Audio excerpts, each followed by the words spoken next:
Well, friends, we did it. It's finally here. It's officially Packers training camp. Welcome into the Pack a Day podcast. I'm your host, Andy Herman. You can follow me on Twitter at Andy Herman NFL.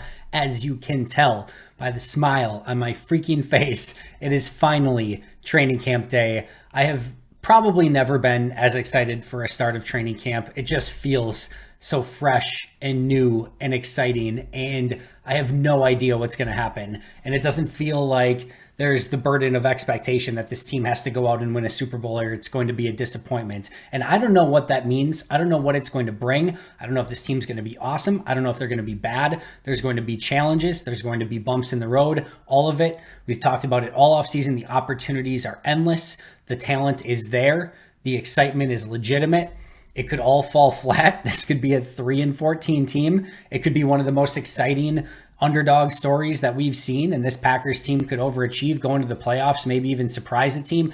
I don't know, but that's what is so enticing and exciting. And to me, I know there's been the draft and free agency and OTAs and mini camps, but this feels like the real start of the season. Training camp is here. Before you know it, it'll be family night, then preseason, regular season, and before you know it, we'll be starting this all over again. But right now, this feels like the beginning of a very brand new story, something refreshing and exciting. And like I've said, when the entire Aaron Rodgers thing happened, when Rodgers was finally traded away and that finality hit, and I've mentioned this on numerous occasions, it felt like I've been reading the same amazing story for the past 30 years, and it's been epic. It has been incredible. Some of the highest highs that you can possibly imagine, including 30 years of Hall of Fame quarterback play, where on any given Sunday or Thursday or Saturday or whenever they're playing, you could see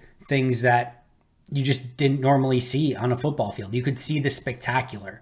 You could see the stuff that, highlight films were made for on any Sunday.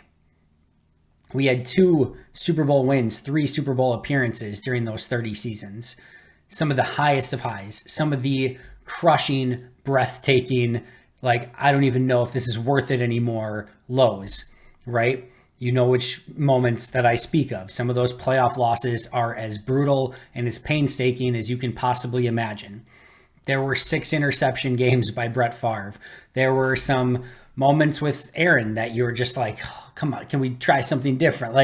There have been highs, there have been lows, there's been everything in between. There's been some injuries. There's been Favre to New York to Minnesota saga. But this entire 30-year story has been epic and incredible.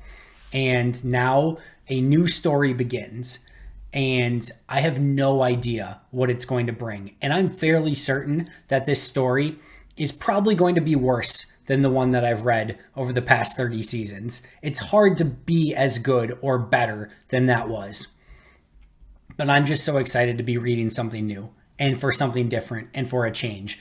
And 2 to 3 years from now, this might all look crazy. And we might all just say, man, I would give anything to go back to 1 year of Brett or Aaron. Just even the worst year of Brett, the worst year of Aaron. I don't care. Just bring me back to that for a year. I will give anything. That could be the case. This is definitely the turning of a very major page in the history books of the Green Bay Packers, right? And we don't know what's going to come next.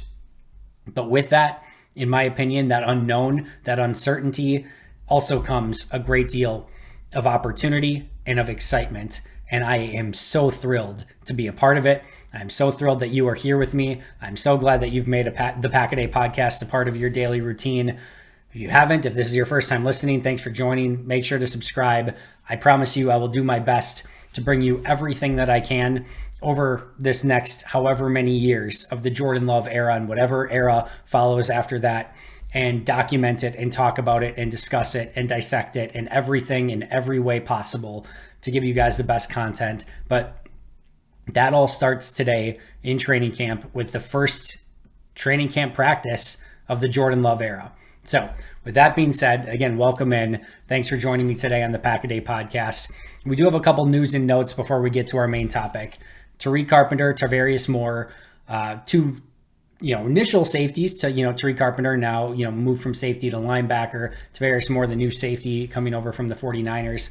They are starting on the non-football injury list, which is not anything you necessarily want to see. Hopefully it's going to take them an extra day or two to pass the physical, and they'll be good to go sooner rather than later. Tavarius Moore, certainly in OTAs and minicamp, looked like he was in competition with Rudy Ford for that second safety spot next to Darnell Savage. All of those safety spots up for grabs, right?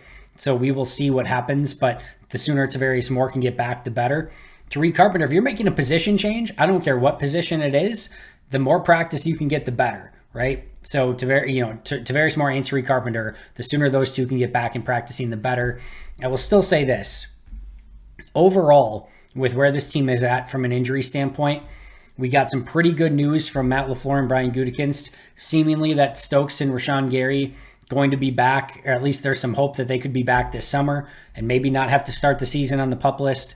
That would be great. But outside of that, you've got a Grant Dubose, you've got Carpenter, you've got Moore, you've got Jeff Cotton. But I think overall you're pretty happy with where this team is at from an injury standpoint. So overall, that was the news from an injury standpoint. Carpenter and Tavarius Moore did not pass physicals, go on the non-football injury list to start off with. Meanwhile, it has also been reported by Aaron Wilson that the Packers are going to sign wide receiver Cody Crest, which makes some sense with Grant Dubose and Jeff Cotton on those injury lists and not able to practice right away. Could probably use a couple more bodies or at least another body at that wide receiver position. So they are apparently bringing in Cody Crest, wide receiver from Sam Houston State, rookie, undrafted free agent, 4.38 40-yard dash. He's a little bit on the older side, played I think 7 years it was in college, 9.77 relative athletic score. So he is in the 97th percentile of wide receivers, basically all time at the position from an athletic standpoint. So exactly the type of wide receiver and just player in general that Green Bay likes to take a look at. He spent a little bit of time with the Steelers as an undrafted free agent. They moved on, and now the Packers will try out Cody Crest basically and see what he can do in a Packers uniform and see if there's a spot for him on this roster in some capacity. As of recording this, there was no corresponding move made. We will see what Green Bay does to open up a roster spot for Cody Crest. They will have to release somebody or make some sort of corresponding move in order to get the roster spot available. All right, that gets us to our main topic for today. And what I basically wanted to do is run through this roster position by position really quick and just kind of do a quick pre-training camp primer / preview of what I'm going to be looking at and just kind of giving it a score on a scale from 1 to 10 as to how important and how exciting and how enticing that position is, going to be to watch and see develop through the course of training camp. So 1 or 0 out of 10 would be like, it's not even worth paying attention to the position. 10 out of 10 would be like, yeah, we better be paying extremely close attention to the position, right? So I figured just a quick pre-training camp primer. If you missed it, did a full 60+ minute Q&A live on YouTube yesterday. I uploaded that to the audio channel as well. So if you haven't checked that out, you can get a full 60-minute Q&A pre-training camp that I did, which was really, really fun to do. Also, I'm going to be doing a episode. My hope right now is as soon as training camp is over today, I'm going to come home and immediately record a quick hits episode, kind of like I did last year at this time. So you can get all the quick hits of my major takeaways. And then tomorrow morning, you'll get a full breakdown of that day 1 of practice right here on the podcast and the YouTube channel as well. So again, I'll say it one more time. Subscribe if you haven't already. Also, with Twitter the way that it is right now and the algorithm all messed up and everything else, make sure to turn notifications on as well. As I'm recording this on Tuesday night, the weather on Wednesday not looking great in Green Bay, so there's a good chance that practice will be held indoors, which means it'll only be open to the media, which means that myself and about, 20 other people will be tweeting about practice. So again, make sure that you have those notifications turned on if you want all updates, but I will again have a episode and a YouTube update and everything as soon as practice is done to get you all the major takeaways. But I digress. Let's jump in right away. Quarterback, clearly a 10 out of 10. The most important thing to watch in all of training camp. It's where all of the eyes are. An interesting question for you. I'll ask you this. You can leave the comments if you're on YouTube. If you could only get one update from training camp, all right? So you can't go to camp. You can only get updates from me, all right? So you can only get updates from me. And you can only hear about Jordan Love, or you can only hear about everything else. What would you rather get updates on? Just Jordan Love, or no Jordan Love and everything else? It's probably Jordan Love. He's just Like, this is everything. This is what this season is about, is to see how good Jordan can be, how quickly he can develop. Can he become the guy? He's going to be the guy, but like, are we talking like, all right, he's like the 25th to 32nd best quarterback, which is still a starter, but you're constantly looking to improve that position. Is it more like 20 to, or like, let's say 18 to 25? And you're like, okay, we can win some games with this guy, but he's not the reason we're winning games. Is he top, 17 to 10? We're like, all right, you're cooking with something now. Is he top 10 eventually? Like, that is the huge question. And you got to be usually a top 10 quarterback-ish to get in that conversation if you want to start winning Super Bowl games more often than not. There's always exceptions to the rule, but you want to win consistently, usually you need one of those top 10 quarterbacks. So a lot of pressure on Jordan. All eyes are on Jordan. And nobody's expecting him just to be week one top 10 quarterback in the league, right? But that consistent development, and obviously all eyes are going to be on him. The volume is going to be turned up to 1 million at training camp. Every good throw that he makes, it's going to be like he's going to be a Hall of Famer. Every mistake, interception, bad throw, poor decision that he makes, it's going to be like, oh, he's a bust, and Green Bay's going to be screwed. And that's going to be on the local media. That's going to be on the national media. That's going to be on the fans.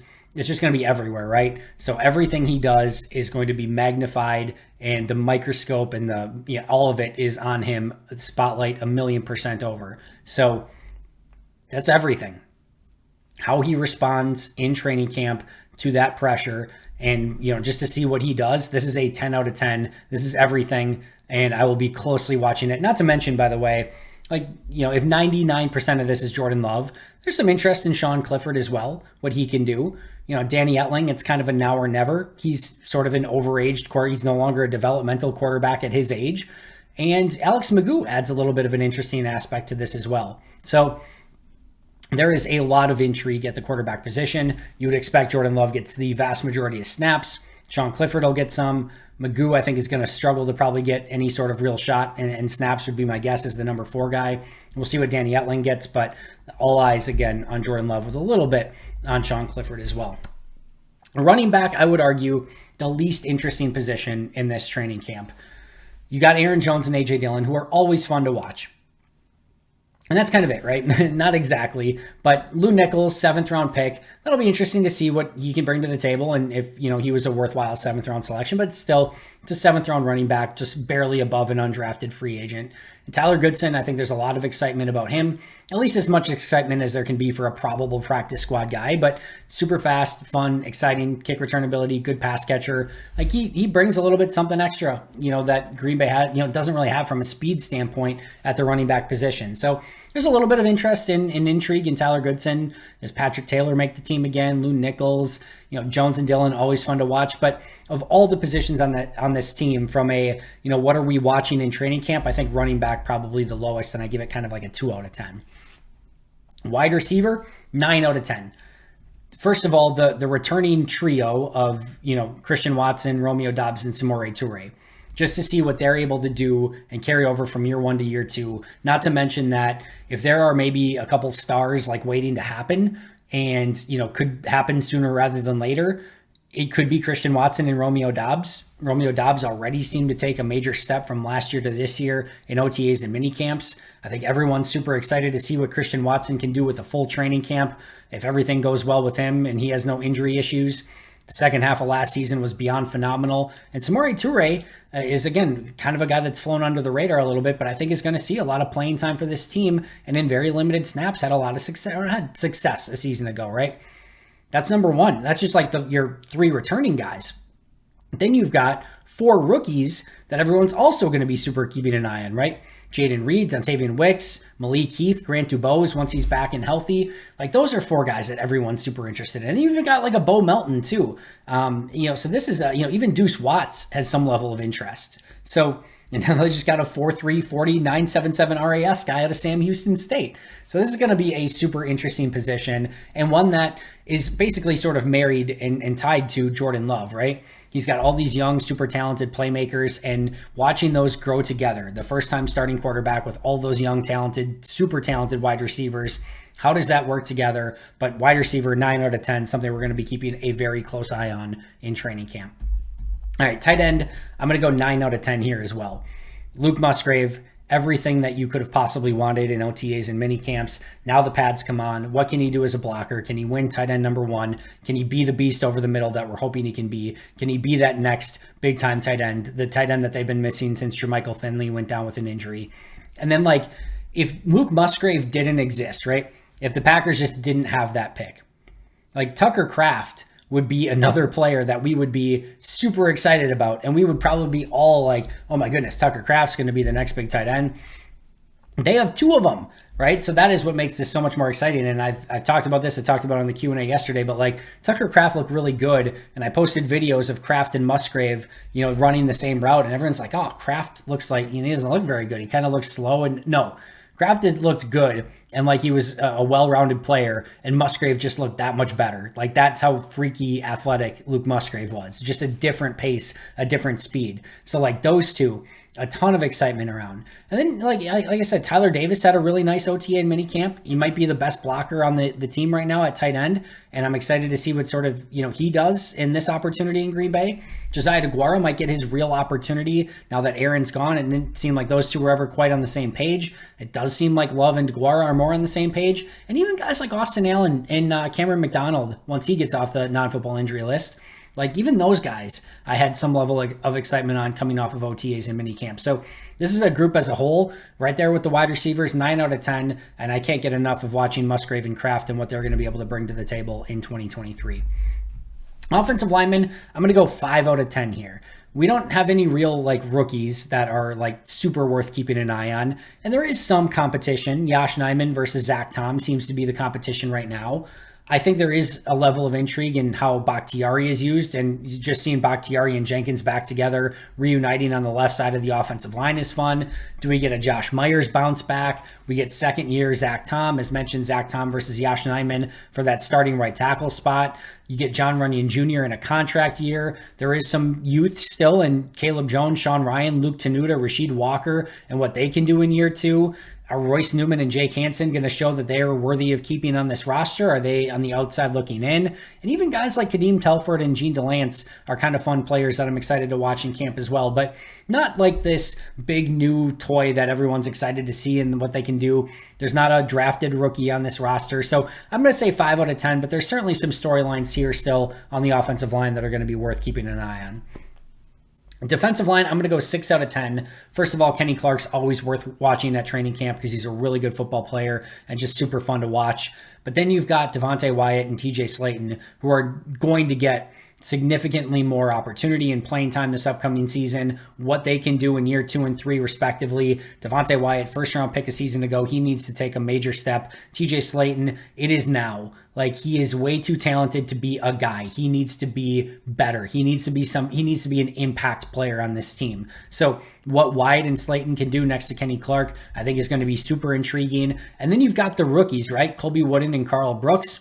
4th and 6th round picks respectively, both really fun. Both shout outs from Matt LaFleur for their work in OTAs and mini camps. And even a Jonathan Ford, 7th round pick a season ago, seemed a little bit slimmed down.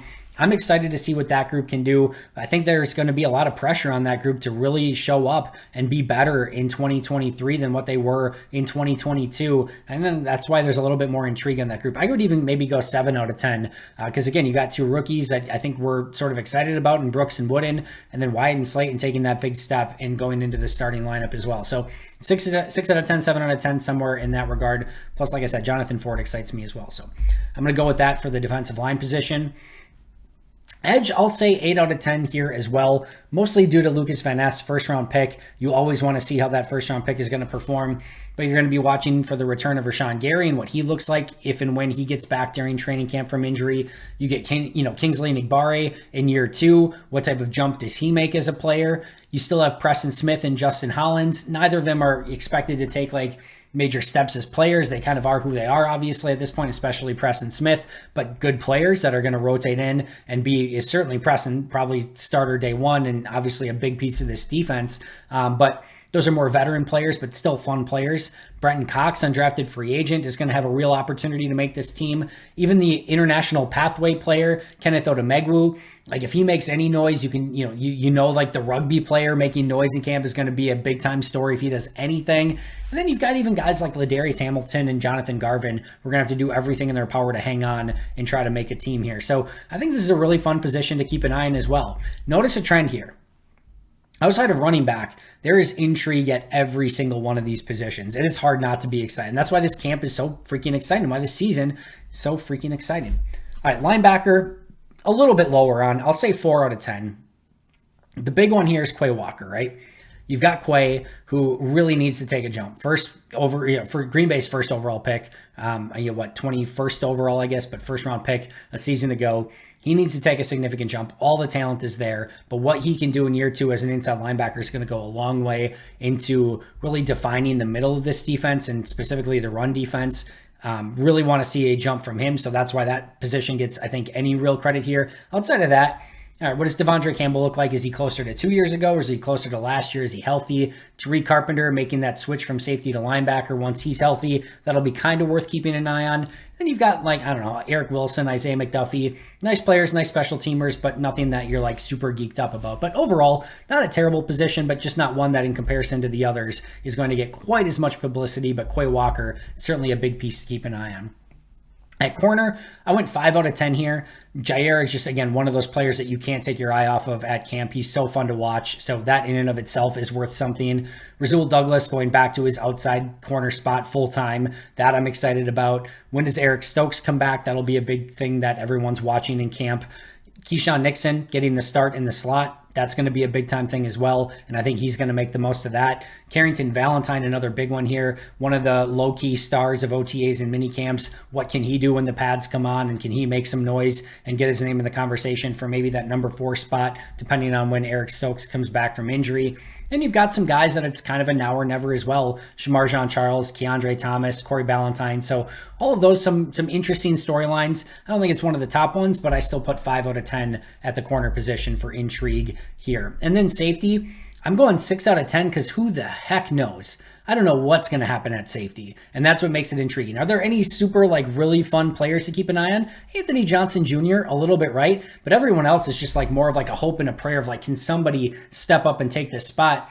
But the fact that you've got a Darnell Savage, a Rudy Ford, a Tavarius Moore, a Jonathan Owens, an Anthony Johnson Jr., an Ennis Gaines, all of those guys fighting for maybe starting spots, Dallin Levitt fighting for a roster spot, and even a guy like Benny Sapp, who has a little bit of talent too, maybe as a special teams guy. It's an interesting enough position, but mostly because, the old adage, if you've got 7 safeties, you have none. That's not an old adage, I kid, but, we just don't know what the heck's going to happen at that position. So inherently, there has to be some level of intrigue there. I'm going 6 out of 10. And then special teams, I don't know. I'm excited to see Rich Bisaccia and what he can do with this special teams in year 2.